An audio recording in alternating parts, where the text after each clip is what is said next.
আসসালামু আলাইকুম। এই যে মুরগিগুলো আপনারা দেখতে পাচ্ছেন, এই মুরগিগুলোর বয়স আজকে 2 মাস 13 দিন চলে। আপনারা অনেকেই আমাদের কাছ থেকে একটু বড় সাইজের মুরগি চান।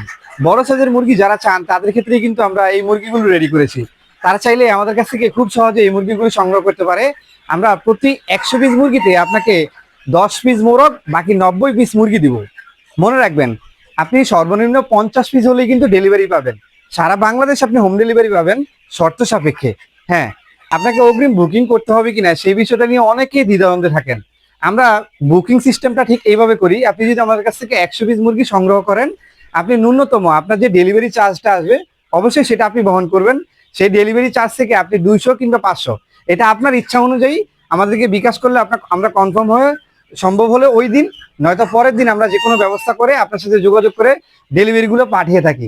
রিসেন্টলি আমি কিন্তু আমার ডেলিভারি নিয়ে একটা ভিডিও পোস্ট করেছি, যারা সেই ভিডিওটা দেখছেন হয়তো তারা বলতে পারবেন। অন্যথায় আপনি যদি আমাদের কাছ থেকে মুরগি সংগ্রহ করেন, হয়তো পরবর্তীতে আপনার সেই এক্সপিরিয়েন্সটা হবে।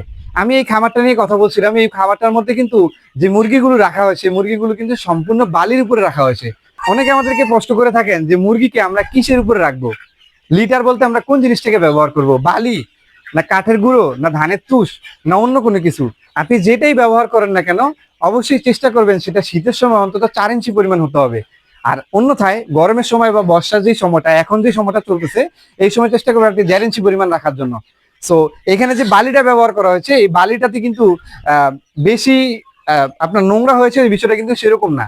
এটা না হওয়ার পিছনে সবচেয়ে বড় একটা কারণ হচ্ছে এই যে উপরে এদেরকে মাচা সিস্টেম করে দেওয়া হয়েছে।